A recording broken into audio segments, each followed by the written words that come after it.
Welcome to Subject to Interpretation, the podcast where we dive into the stories, ideas, and people shaping the interpreting profession and language access ecosystem.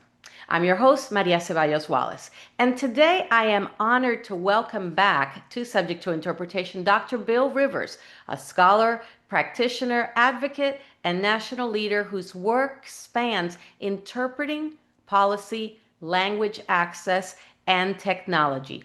Bill is principal of W.P. Rivers and Associates and chairs the Safe AI Taskforce. He has served in senior roles across academia, national security, language policy research, and industry advocacy for language access and workforce development across government, industry, and education, leveraging over 30 years of experience. Welcome, Bill. Thanks for coming here. Well, thank you, Maria, for having me. And, it's always, I'm always happy to talk about language and language access. My biography is ridiculous. It's only because I'm old. I've done a lot of stuff. So I like to think that you have a lot of experience. Now, our listeners may also remember that you may remember Bill from our Safe AI series part 2, where Bill and Ludmila Golovina explained how the task force formed soon after ChatGPT's launch and brought together interpreters, LSPs, clients, regulators, and deaf and hard of hearing advocates for 3 research projects that produced an ethical guidance principle for AI in language services. So you are constantly busy. Do you ever have any time for anything else? I try here and there, but this profession and this space is always changing, always dynamic. It's kept me interested and active for more than 35 years. So, as much as times might be challenging now, times are always challenging, and times might be extra challenging now. But we're what we do is for the greater good, and it's always fascinating and interesting to me how we do it. Now, speaking of that, your career has taken you from interpreting and translation to academia, research, national security, and policy advocacy. What first drew you into the world of languages, and how did you end up working at the national advocacy level? So, if it's a long story, and I'll try to make it concise and brief because even I get bored with myself telling it. Um, I grew up speaking a little bit of French from my father's side. Quebecois French. It was a heritage language on his side from his ancestry. Um, the name Rivers was once something much more complex, Tu en dit la rivière, like 140 years ago. Um, when my great grandfather, I think, came with his parents to the U.S. from Canada. But I took French through school, took Russian in high school. My dad had gone to the Army Language School in Monterey and had been in the Army and then at a 3-letter agency, the NSA, for the better part of 40 years. Um, Went to college at the University of Maryland, was majoring in Russian and aerospace engineering, and did that on the sly because neither department would let me major in the other thing, so I just didn't tell them I was doing it. Got a call one night in the dorm, and this is 1988. There's one phone out in the hallway for this dorm, and one half of the floor was men. It's like 55 rooms. Hey, Rivers, it's for you. And I get okay. I go out. Hello, are you Bill Rivers? Yes. Are you an aerospace engineering major? Yes. Do you speak Russian? Who's calling? It's 1988. It's the Cold War is still on. We didn't know it only had 3 years left to go. Who's calling? This is Professor Melnick. Oh, Professor Melnick, I've got the problem set. It's almost done. I'm working hard on it. That's not what I want to talk about. Come. I want to see you before class tomorrow. Now, I'm an engineering major. Professor Melnick was one of my professors. It was like hypersonics or something like that, which I remember taking, but I have no expertise in now. So I go to his office before class, which meant like 7:30 in the morning, engineering school. And he's a Russian child of Russian emigres, a heritage speaker of Russian, chats with me a bit in Russian about aerospace engineering, and my Russian was pretty good. Says, the Soviet Space Institute, the Institute Kosmических Исследований, Soviet Space Institute, and NASA are doing all these joint projects. And I'm at the University of Maryland.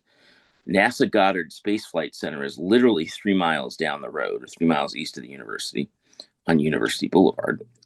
And says, here, call this lady. They need interpreters. Call this number. I call the number, and a lady interviews me. And so I'm hired as an interpreter. Just like that. Just like that, because I spoke Russian and I had subject matter knowledge. And I show up 3 weeks later, having built a term base, walk in at 8 in the morning and handed a microphone. There's the director of NASA. There's the director of the Soviet Space Institute. Translate their speeches, literally. And I'm like, okay, I'm 20 years old. I don't know any better, right? And I realized, a few months later, I was doing CONSEC, and the director of NASA would go on for 3, 4, 5 minutes, and the director of the Soviet Space Agency would do 3 sentences, stop, 3 sentences. It was like, okay, one of them knew how to work with an interpreter. Later in the day, I was doing chuchotage at lunch. I was working in small groups with the scientists, like 8 people yelling, sitting around a table arguing about, how they were going to build a particular component of the spacecraft. It was a satellite that did X-ray imaging of the Earth's atmosphere. It was a climate satellite. And then at the end of the day, I'm handed a sheaf of handwritten loose leaf papers saying, here's the draft protocol. And it's got like 10 different people writing in 2 different languages. Can you come back with a clean copy in English and Russian tomorrow morning? And of course I do it, right? I didn't know any better. I submitted an invoice. At least I knew to do that. It's 1988, so I got a check about a month later. Took the check up to the credit union, deposited. 2 weeks after that, I get a check back in the mail with big NSF stamped on it in red, not sufficient funds, and went to the address on the check, and there's no one at the address, and the phone number was disconnected. Nobody knew where they went. So it was like a microcosm of all the bad things, all the bad practices that I'm sure happen to this day. Hey, you're bilingual. Why don't you be an interpreter? Agency stiffing people, no training, right?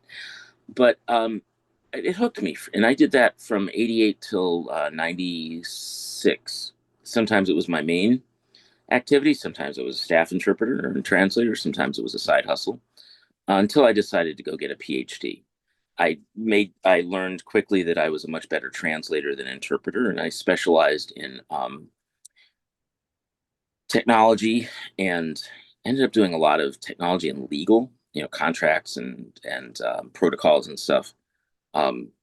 Just because both of them have a lot of formulaic language, I think, a lot of canned stuff, a lot of passive voice.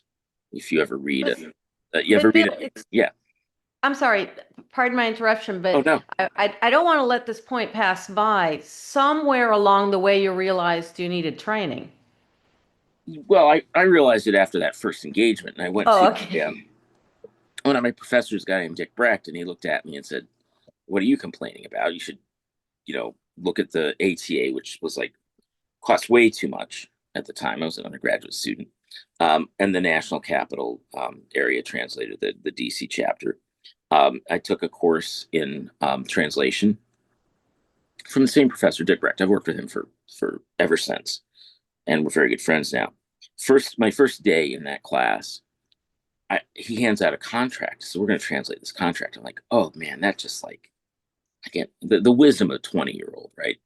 I thought I'd be translating Lermontov and Akhmadulina and Pushkin and, Bulgakov, right? Literature and poetry and everything. It's like, here's a contract. And, I wasn't the only one, I guess, who had that quizzical look on their face in the class. And he said, well, do you guys want to make money doing this? So I did get some training, but most of it was OJT, on the job training. I did work with some very distinguished translators later on and learned quite a bit. But, the technology was just so rudimentary at the time. You were happy if you could. My first technological leap was finding an IBM Selectric. So for all you youngins out there, that was a typewriter. It was an electric typewriter. I did my high school thesis on that.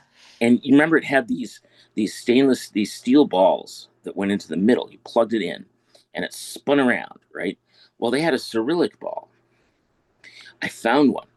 Then I had to go buy a used IBM Selectric to put around it, you know. And because I was paying somebody else who had a typewriter to type up my stuff. Well, that was, you know, and paying people to proofread it and so on. It was an interesting way to learn. But you know, the world changed quickly. 1991, the Soviet Union fell. The rates, because we were flooded in the U.S. What was once a language of lesser diffusion with a very small cadre of people doing it, there were a lot more highly qualified people coming in, and the rates went down, and you know, technology changed, and I ended up going on and getting a PhD in Slavic linguistics and going into this very picaresque or peripatetic, however you want to say it, career where I did a whole bunch of different things. But I've always had this connection, and at one point I was the chief linguist of the National Language Service Corps as a contractor, the Department of Defense. I had responsibility for 4,000 linguists and how they would be assigned if, you know, if the Army ran out of expertise and needed someone who spoke Mongolian to accompany them to Mongolia to teach the Mongolian Army how to use their fancy new tanks, I'd have to go find that person. I've been involved in the standards effort since 1997, ASTM F43. I've been advocating for language access. I've done a lot of hands-on work in terms of language access needs assessment, policy development, language access training at the state municipal level over the last 25 years. So it's a lot of different pieces, bits and pieces. Occasionally end up doing ad hoc interpreting, but I haven't done that. I haven't done it professionally for almost 30 years now, which is, God, I'm old. So, Bill, when you reflect on those early experiences, including your interpreting experiences, translation, getting gypped by the agency, and all of those good things, what formative moments do you think shaped how you view the profession today? Oh, I think that first assignment has stuck with me for almost 40 years now. And the reason is I realized pretty much the moment I walked into that meeting room, you know, this you know, auditorium in Greenbelt, Maryland, that um, I was completely unqualified. I had no business being there, right? Um, that my proficiency in Russian was one thing, that my technical knowledge was another, but I had no skills as an interpreter, and it's a separate set of cognitive skills and proficiency skills to be an interpreter beyond just knowing two languages and knowing subject matter. And then yeah, doing all these, like I ended up doing you know, consecutive simul and chutage in the same day, and then translating overnight, getting 2 hours of sleep and showing, because I was 20 years old. They were paying me like the extraordinary sum of $200 a day, and they were feeding me. You know, 20-year-old college student, that was a big deal, right? But I look back on that and said, yeah, it shouldn't be like that. How much of that do we still tolerate? How often do we say, oh, we can get the maintenance person to come in or the school secretary to come in and interpret at a high stakes meeting, whether it's, you know, that what high stakes encounter, or, you know, just asking children to serve as ad hoc interpreters in all sorts of situations where it's completely inappropriate. And as a society, we tolerate that. I think the profession has matured significantly in 40 years. Like we've got healthcare certification. We've got the state consortial certification for court interpreting. We've got really strong professional organizations that are in a very different place than they were in, say, 1990. But there's still a lot of work to be done, and I've carried that with me for a long time. For a long time.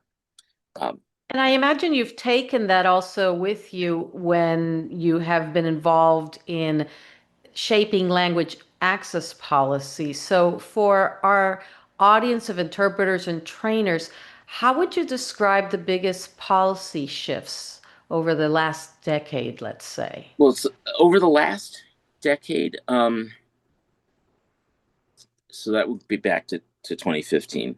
It's really been the implementation of language access under the Patient Protection and Affordable Care Act, under Section 1557 of Obamacare, of PPACA.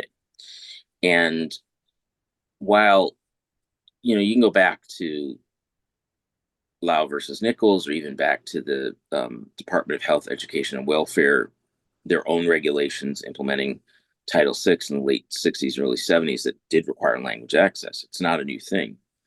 Um, the codification of language access in regulations in the last 10 years for health has really been a significant significant achievement. It's been a game changer, but it goes along with the fact that Obamacare has changed the healthcare landscape, and that there's that every healthcare provider is subject to the non-discrimination provisions in the Affordable Care Act. The federal government makes itself. I mean, the law specifically includes federally provided healthcare, whether that's the VA or the National Health Service or the Indian Health Service.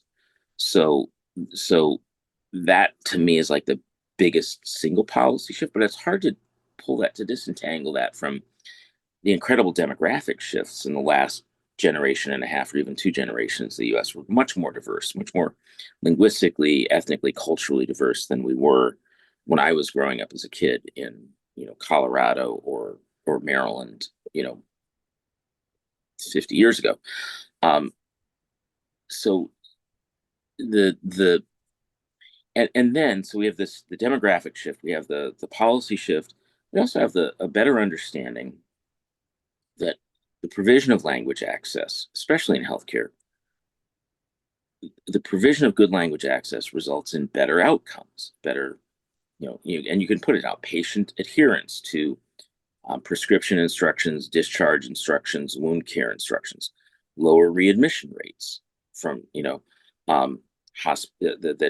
so all of those things mean that the healthcare system spends less money, and the insurers spend less money, and so on.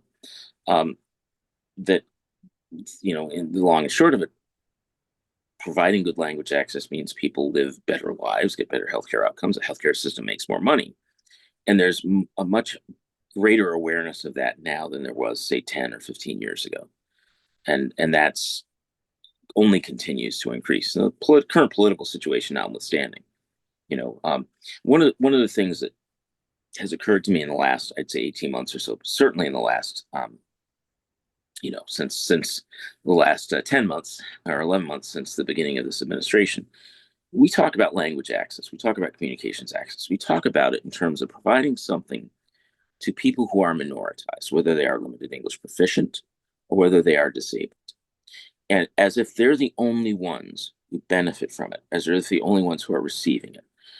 But in fact, when we provide language access in a healthcare setting, there's a nurse practitioner, there's a doctor, there's a pharmacist who's also getting language access. They can't do their job without it. They can't provide, they can't meet their obligations in terms of health as being healthcare professionals without language access. The same thing happens in the court system, the legal system. The same thing happens in the schools and in municipal governments and all sorts of places. So it's not just that we are giving something to people who are somehow disadvantaged or minoritized. We're also, making the world accessible to making their other rights. My colleague Bruce Adelson, a longtime civil rights lawyer here in the DC area, says it's a gateway. Language access is a gateway civil right, and it is, because it makes other rights available. We're also, there's somebody else on the other side of the conversation who can't get their job done without that language access. And I think we really have to recognize that it's about the integrity of that communication, and it's about really making the services, the healthcare, the judicial system function better and function more fairly. Well, I think, Bill, that we would never think less of a person who is bilingual, let's say. We would never think less of the second language that they speak. As a matter of fact, we would consider that to be an asset. So the fact that language access is there to facilitate communication between two groups, there doesn't have to be one group that is lesser than the other. And somehow we seem to think of it Yeah. in that way. When international leaders get together, interpretation is not seen as, one language is lesser than the other. It just is par for the course that, there are two leaders from different countries who may prefer to, um, get their points across in the language that they have most expertise in. And I completely agree. I think that we need to kind of start shifting that, the way that we talk about it. But since we're talking a little bit about healthcare, you cited in our last conversation Title 45 of the Code of Federal Regulations, Section 92.201 sub C3 under the Affordable Care Act. And that's a very, very interesting topic, because we're talking about machine translated material that might affect the rights to treatments and the cost of treatment that humans received. And it brings us into this human oversight over AI. Um, how should hospitals, language access programs apply that rule into practice? And tell us maybe a little more, because I know that we didn't get a chance to really talk about that the last time. Yeah. So the first thing is to remind everyone that Title VI of the Civil Rights Act of 1964, Lau versus Nichols, the 1974 Supreme Court case that equates language discrimination with national origin discrimination under certain circumstances. The Affordable Care Act, Section 1557, and 45 CFR 92, which is the implementing rule, Chapter 45 of the Code of Federal, Volume 45, Chapter 92 of the Code of Federal Regulations, they're all still in effect, right? So this administration, whatever it's doing, can't change laws. They can't just change regulations willy-nilly. That's all still in effect. So what that means is that 45 CFR 92 201 C3 or 3C, I don't have it in front of me right now. The very specific provision, Maria, that you just cited has to do with machine translation in healthcare language access. It is still in effect. And that's the very first thing. That provision says if you're using machine translation, what they really mean is raw machine translation, because almost any translator now is using some kind of computer assisted translation tools, right? But raw machine translation for language access, for anything that's important, basically, it's a very long definition, but it's really anything that's important, must be reviewed by a qualified human translator. In the previous administration, that was extended to include AI, the use of AI for language access in healthcare. This administration has signaled very clearly they're not interested in enforcing language access. They are, even if it's on the books for the Department of Health and Human Services, for the Obamacare Act, they're not interested in it. They are all in for AI. That's a whole separate discussion. We could go on at some length for that, on that. But even in the previous administration, they're saying, well, okay, you really want to use AI for language access in healthcare? That doesn't seem to line up with the current federal regulation, because that regulation says MT must be human supervised, human checked by a qualified translator. And at its core, AI interpreting is machine translation. It's automated speech recognition, machine translation, and then natural language generation. Even if the vendors out there are saying it isn't. Now, the vendors there are some that are being very thoughtful and saying, well, okay, if you look at the continuum of care and what that process looks like, there are lots of places in in a hospital or in a HMO, when you walk in, check in, when you're paying for your prescription, when you're being wheeled from your room to the imaging center, when you're ordering your meal online or your family's ordering it for you. There are lots of places where there was really, even if you could make a legal argument that language access was required, it really wasn't being provided because it's just not feasible. There aren't enough interpreters. Just aren't. Even with OPI and VRI and remote interpreting. So maybe AI could help out in certain safer places to provide language access that was not going to be provided.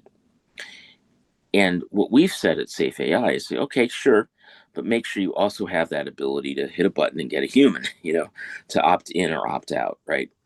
Um, we're seeing that kind of very fine-grained differentiation of what we call use cases, for lack of a better term, in healthcare, in the courthouse, in the schoolhouse, or in the school system. We've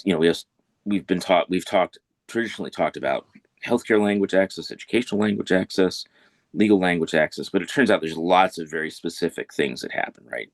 You walk into a courthouse, you might need to pay your parking tickets. You're looking to file a will. You're looking to get a marriage license. You want to get a permit to use the county park for a quinceañera or for a family reunion. You're going to go look up a property deed or file a deed. There are lots of things where that county courthouse wasn't going to provide you language access, probably. Even if you can make an argument they should, it just wasn't feasible. And I don't mean to excuse anything. It's just, just observation about how the world has been. So, for example, what the Ohio State Supreme Court did, they passed a rule that says you can use AI and machine translation in those kinds of circumstances, but not in the courtroom, not for any kind of proceeding, deposition, status hearing, or anything else. No AI there, and no machine translation for anything that's submitted to the court. No raw machine translation submitted to the court or that's published by the court, right? And that's the kind of sort of basic cleaving off things that are really consequential, where you have to have human review, where humans are imperfect, we make mistakes, right? But we're better at catching them, and we have better processes at assuring that we catch them. So things that are really consequential are done by humans, and then the AI can do things which are less critical. I think that's kind of where we're moving towards now. That's certainly where Safe AI, at least in my view, I'm speaking as Bill Rivers, not necessarily on behalf of Safe AI as the chair, where I think we're kind of advancing, where I see responsible vendors of AI interpreting presenting themselves. Are there other solutions out there that claim they can, do all the languages and all the places at all the times, and you just need to get the right set of earbuds and have a good internet? Sure. I don't really see them gaining a lot of traction going forward, because again, there's been in the courts and the hospitals, courts and the healthcare system in particular, because there are these very obvious consequential uses of language access that have been taking more thoughtful approaches. Now, speaking of courts, you've reminded us that the interpreter's voiced rendition becomes the official record. And once you asked, would anyone replace court reporters or judges with AI? Why would we consider replacing interpreters? What are the appeals? What's the appeal and the risk? So Especially also the accountability implications if courts implement interpreting with AI. I think it's actually sort of a different and more fundamental issue that somehow, I've worked a lot with different state associations of court interpreters, as have others over the last few years, to boost rates or get better working conditions. Somehow the worst thing ever is to hold a case over because we can't find an interpreter. There might be a dozen other reasons for continuance, and the judge might be cranky about those too. If the judge isn't the source of the continuance, and that happens, got a judicial conference to go to, or your judge has family vacation scheduled, they're humans too. But the way that I've seen different interpreters, language access coordinators react sometimes is like, oh no, oh gosh, the judges are clamping down on us because we had to hold a case over for 2 days to get somebody out to the far reaches of our state. Well, why is that? any different than an expert witness or the other substantive witnesses. Sorry, or the prosecutors or whatever. And what it shows up, or why is it that interpreters are so easily replaced, at least in the mind's eye of some people in the court systems, whereas other functions are not so easily replaced? Why is it that interpreting is so fungible and so I don't want to say commodified, but because I don't even think it rises to that level, and it's almost that it's not taken seriously. I mean, in as much as we've been pushing on this, the Federal Court Interpreter Act was from, I think, 1974 or 75, and I apologize if I have the year wrong by a couple of years. As much as we've had these laws on the books for a long time and the regulations on the books for a long time, there's still judges and prosecutors and defense attorneys out there who just don't take it seriously, and don't see that how can you administer justice efficiently and fairly if you can't understand the people who are participating in it, whether they're defendants or plaintiffs or witnesses, etc. And so I think it's more of a philosophical issue. Oh, sure, we can replace interpreters with AI because that'll cost us less money. Okay, maybe not. That's a whole nother webinar. But it's like an easy solution, just plug and play. Well, actually, it isn't. And there's lots of nuance there, but I think that nuance gets lost, and it's just sort of, again, it's not seen as a function on the same level as the opposing counsel, not seen on the same level as the court reporter. Now, when we spoke the last time, you urged interpreters to join professional associations and stay informed and educate clients. I think that this topic, for example, that we just covered is one of those that could probably bear some, diffusion in the legal and educational and healthcare community. Could you outline, here putting you on the spot, a 3-step action plan that interpreters can use to start this week to become active and become part of the solution? So if you're an interpreter that specializes primarily in one or another area, educational, legal, healthcare, make sure that you're part of the professional associations: AAIT for education, NAJIT for legal, NCIHC for healthcare. There are a couple of others, but those are the biggest ones.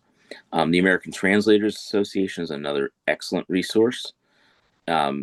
The majority of the ATA membership are now, in fact, interpreters. The world has changed. It's fine, and ATA understands this. If the membership is tax deductible if you're a independent contractor, if you're running your own business, always check with your tax preparer, of course. But pick one. Pick the if you can't afford all of them or can't afford ATA, pick they're relatively inexpensive, and they all have excellent ongoing professional development. And there are other free things. Nora Diaz and a colleague are running an AI interpreting summit tomorrow, and it's and the focus of this, I can't remember. It's like AI in interpreting is the name of the event, and I apologize, I'm garbling it. So tomorrow, when we're recording this, which is probably going to be well after when this it'll be well in the past when this is broadcast. But there are lots of other educational opportunities out there. So one of the great things about joining one of these associations and getting on their email list is they tend to broadcast all of this stuff. So they're just making sure that you yourself are informed. That's step number one. Step number two is to volunteer for one of these organizations. Get yourself connected. Build that network of peers who can, might be in your state, in your metro area, where you're networking with folks who are in the same boat. Who can share those tips and who might be looking for work, who might be looking to bring people on, but also just having someone to talk to about the state of affairs. And then three, when you're part of an organization, they ask you as a citizen or resident of the United States to advocate on your own behalf, to exercise your First Amendment rights, to petition the government for redress of grievances, do it. Whether that's your state government asking for a better court interpreter rate, whether that's a federal government saying, hey, we want this bill to pass that will support, for example, language access in telehealth. That's going to come up in the next few weeks, whenever they get back to work in DC. I don't know when that's going to happen. Or whether it's, hey, here's a new regulation on language access in education or healthcare, and we want people to comment on it. Use your voice and make your voice heard. Incredibly important thing to do. I wonder if interpreters and translators and professionals are a little reticent to using their voice because maybe they're not quite so sure of where they are placed in terms of their future in this kind of hybrid human AI world, and they're not quite sure where they are or where this is all going. How would you suggest that interpreters future proof their skills so that this becomes, less of a point of worry for them? Well, so absolutely stay on top of technology. Um, there are there have been multiple webinars over the last 18 months from ATA and other organizations, I think from Mora as well, about how to use technology to your advantage, how to use technology to become more productive. AI is, it's a big, scary topic in a way, but, Google Maps was once AI. Once something becomes a regular app that everyone uses, it's not really AI anymore. It's just an app. And AI itself, it's an algorithm. It's an incredibly complex and powerful algorithm, or set of algorithms. It's an algorithm. Learn how to use it to your advantage. I talked about at the beginning about building a term base. My very first assignment, and it was a an Earth climate satellite X-ray observation project between NASA and the Soviet Space Institute. And I still have somewhere in the basement, I've got all those old dictionaries of, the Russian, English, Russian dictionary of astrodynamic terminology, right? And I developed a term base, and it took weeks of writing out longhand, right? And organizing things and putting them into a notebook and studying it. You can do that now with AI in a blink of an eye compared to what it was ages ago. Now there's an argument to be had, like, okay, maybe I learned it better when I was doing it the hard way. But so on, that's just one example. And there are apps out there for conference interpreters where you can get on the screen a rough transcript in the floor language, or you can get and with suggestions for problematic terminology. Okay, there are things that are emerging that will make us more productive, and okay, make it easier for us to do our jobs. Like, I don't like productivity in the kind of American business school sense, because that just means they're going to squeeze more out of people for less. But get smart on technology more than anything else, and look around at what ATA is offering, what NAGIT's offering, what other organizations are offering, so that you can stay abreast of what's going on. You can't hide from it. No, absolutely not. I completely agree. But, for myself as a speaker of, I guess, Romance languages for which there is endless amount of digital data, I find it, I'd like to ask you to talk a little bit about those languages that maybe don't have that amount of digital data. You've mentioned Karen or Rohingya at other times. Put that into perspective for us, because, for example, as a Spanish interpreter, Spanish English, there's also maybe a whole bunch of other Spanish interpreters that I know that I can contact and that I can, if that I can get information from if, for example, those digital resources are not available. But for there are other language for which this isn't the end all be all, is it? Yeah, so there are a lot of different ways to take that question. So there was a study done about 2 years ago that looked at the composition of online data, the internet, right? And the large language models reached the end of the internet 18 months ago. All of the open, like the non-dark internet, all of those data have been absorbed and ingested by the large language models.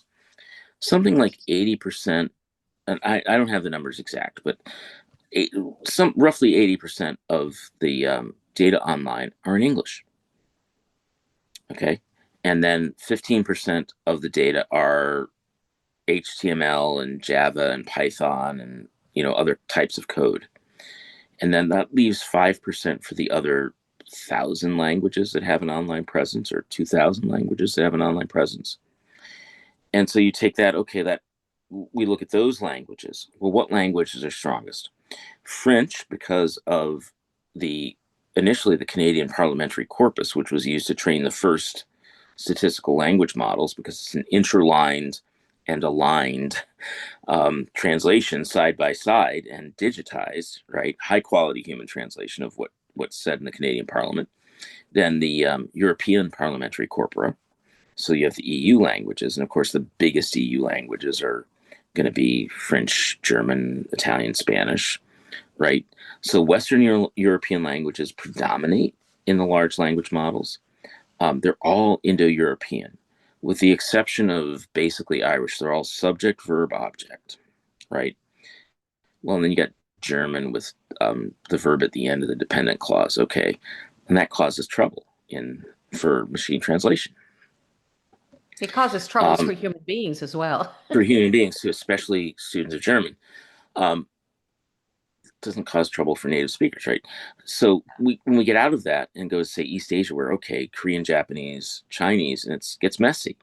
AI and machine translation get messier, and then Arabic with Fusha and modern standard Arabic, but then you've got all the dialects, and to the degree of which they show up in written form and online form, and obviously when you then talk about YouTube and other TikTok and other platforms where people are actually using their dialects.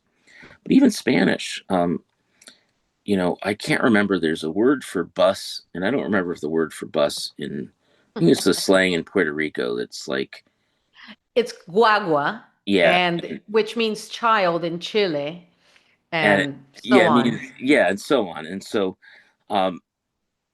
which if you say guagua in Puerto Rico, that's everyone understands. Say guagua in Santiago de Chile or in Buenos Aires or Rosario, then people are like, huh? What are you talking about? Right? Um, and so there's a role.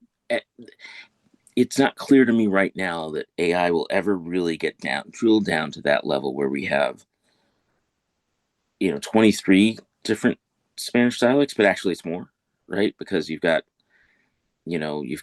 multiple dialects in Spain, you've got multiple dialects in Mexico and Argentina and so on. Or like the Spanish that's spoken in the US. Some of my favorite words in Spanish are chingolero, briquero, rufero, metalero. It's gotten to the point where I cannot remember what a brick mason is. It's like it's something, right? Because if you drive around DC and you look at the construction sites, the big signs, buscamos briqueros, So buscamos bricklayers. briqueros, right? Bricklayers. But briquero is not that's not the word that is in the Academia Real, right? The dictionary, Right. right? Um, and but that's the living language, and I don't know that AI can keep up with that. Maybe it can. Don't think it can, because because the language is shaped so much by the context in which people use it, and I actually really like these words. You're taking Jinglero. You're turning it into taking, that is a linguistic phenomenon of borrowing that has happened ever since there was more than one language, right? Taking somebody else's word and turning it into your own word, and making it and declining it and conjugating it and using it as if it's in your language, right? And modifying the phonology and phonotactics. But and that's totally normal phenomenon. And English is like the biggest, vacuum for words from all over the world. Just in terms of being in contact with so many languages, and we don't have an academia real to regulate things, or l'Académie Française, or but I'm not sure how AI is going to deal with that. The dynamic of a language that changes so rapidly. There's like all this. The word of the year apparently from Merriam-Webster is 6-7. 6-7, yes. Right, and that is a slang that I think you have to be under 12. I asked my high school, and she's like, "Yeah, well, no, we don't say that." And there's a gesture 6-7, right? And but the point being that the way that my kids and their friends talk is sometimes incomprehensible to me. So, which is fine. It's supposed to be, right? I don't see AI being able to adapt to that and keep up with that.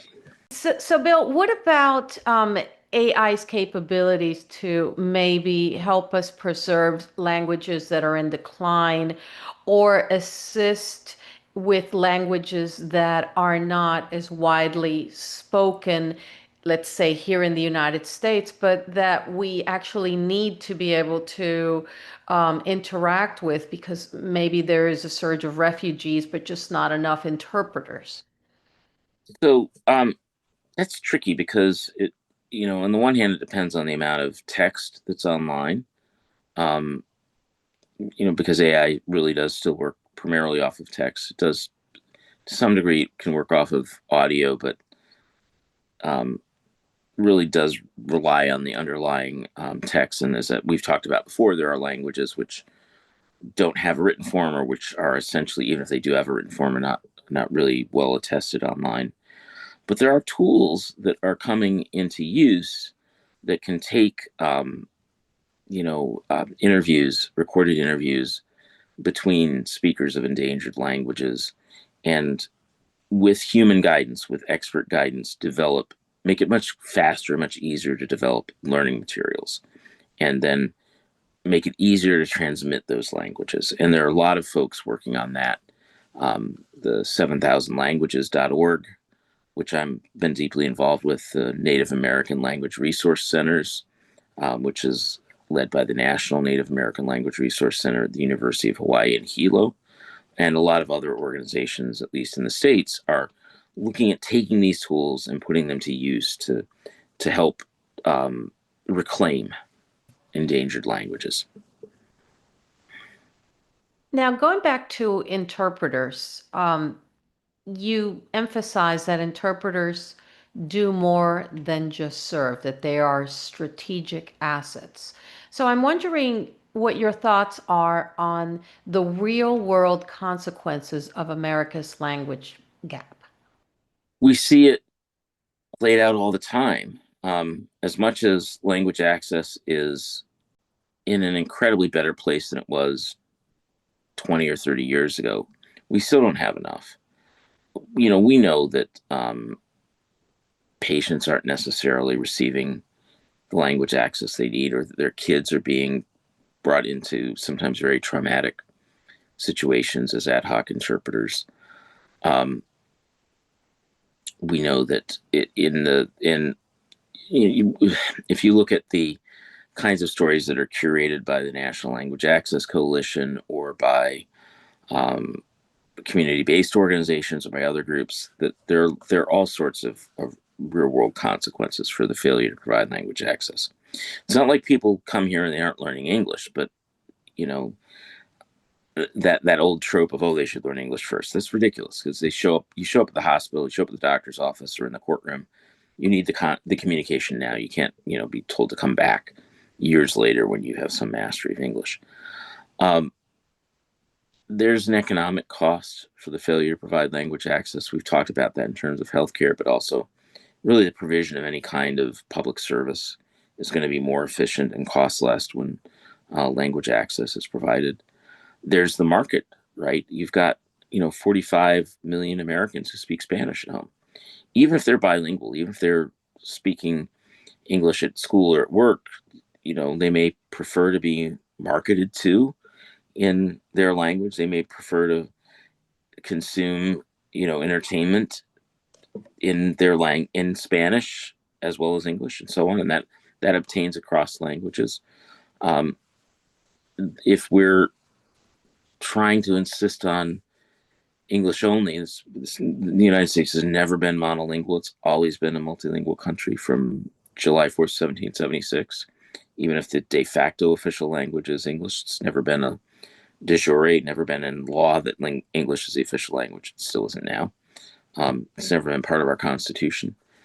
And that, we lose the richness and part of the richness and vitality and strength of our culture comes from this diversity, in my view. I know that's not necessarily shared by everyone in the present day. And I mentioned before, English absorbs words from all over. Like ketchup was originally a Malaysian word in Bahasa Malaysia 400 years ago. It's a very complex etymology, right? Pilaf goes back to Sanskrit 6,000 years ago, right? And you go on and on like this. We go all day like this, right? Mole, guacamole, and avocado are words in Nahuatl, right? Originally. Why do we want to deny ourselves that richness? Why do we want to, flatten everything out? Why do we want to deny other people their humanity and their own self-possession? So I think there's just an enormous amount that we lose when we start to talk about, if we start to talk about monolingualism and this kind of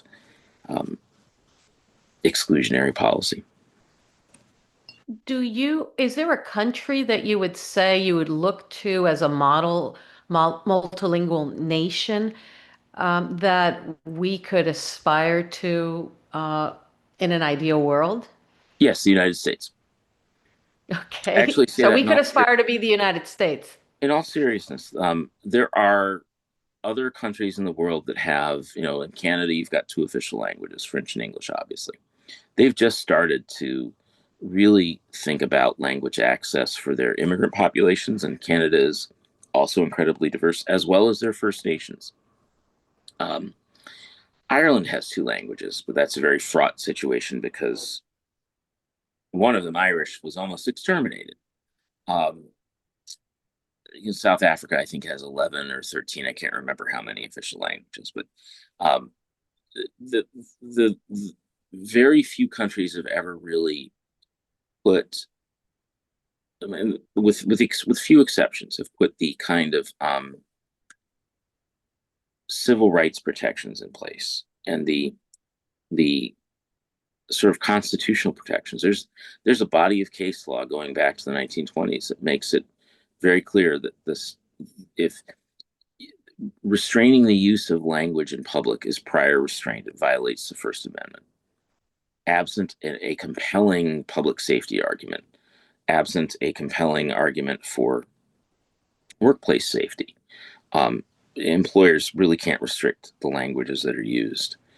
They can demand that you use a certain language with the clientele. It may not always be English, right? So the U.S. in many ways, in great many ways, that are not necessarily top down, right, has been for at least the last 40 years probably the most tolerantly multilingual nation in the world. It's not perfect by any means, but what we've done and what we have aspired to in the past is really something worthy and something to preserve. So, what is the solution to try to emulate past successes? Um, I don't want to get too philosophical or theological here, but tolerance and treating other people as you wish to be treated um, would go a long way. And recognizing that the stranger at your door could be you, you know, could be your brother. Old Irish saying, right? Um, that people come to the United States historically. There's a long history. There's colonialism for sure. There's a very fraught history with our Native American brethren and sistren. But people come here for a better life, and recognizing that we're all striving to that, and that assimilation isn't necessarily the end goal. Acculturation, where you maintain a piece of both identities, um, and that you have the freedom to pass on your language and tradition to your children, to make new traditions. Those are all good things, and they make us stronger as a country, as a people. Bill, what gives you hope about the future of our profession? It just how many really smart, passionate people we have involved in the profession, and how we're everywhere. We're part of the entire fabric of the economy of the country, the of of the government and the public services. Um, it, it can be challenging for sure.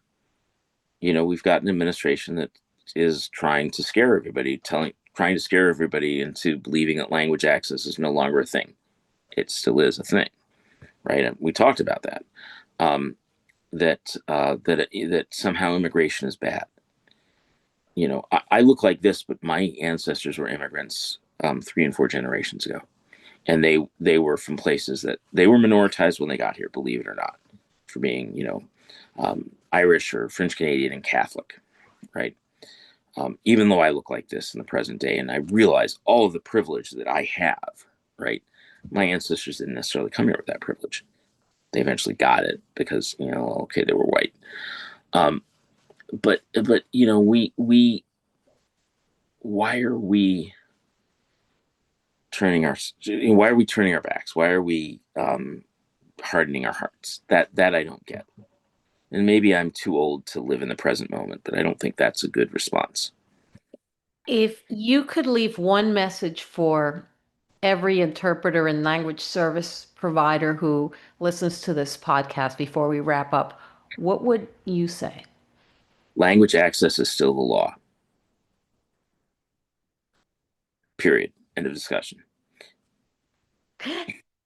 And looking 10 years ahead, what do you hope the interpreting field will have become?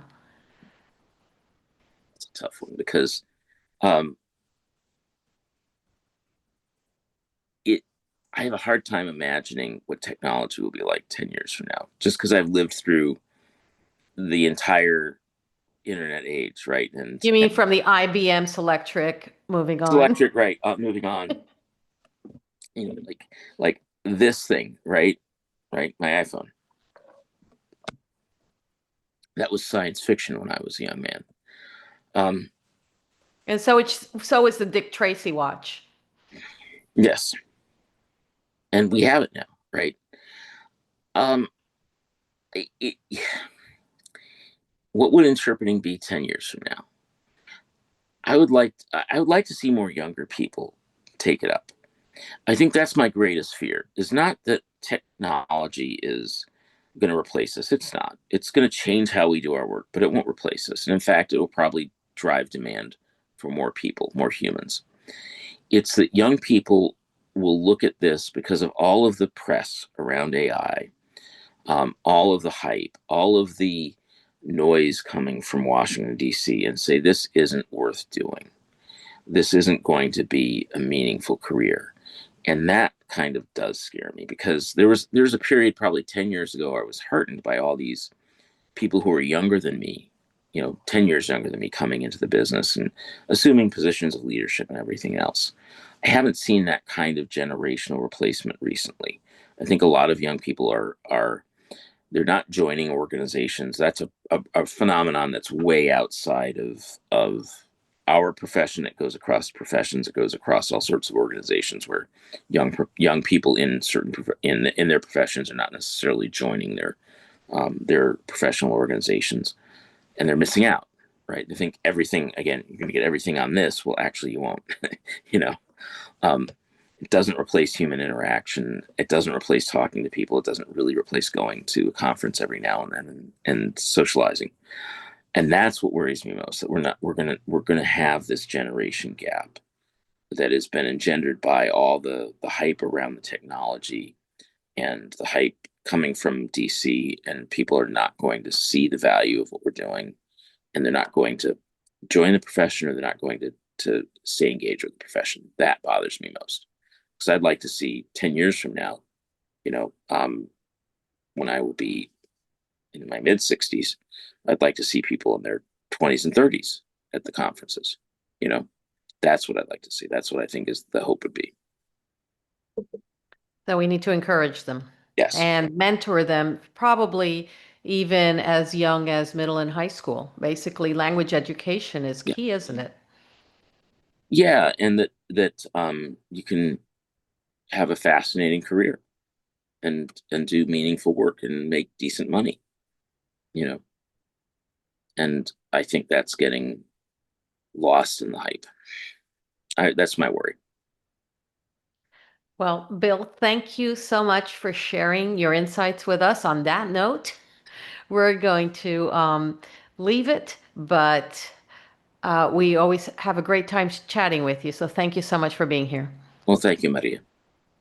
And for everyone who's been listening today, if this conversation resonated, mark your calendars for December 12th, where Bill will join us at the De La Mora Institute's 2025 annual training and holiday celebration to continue exploring the future of language access, advocacy, and ethical AI in our profession.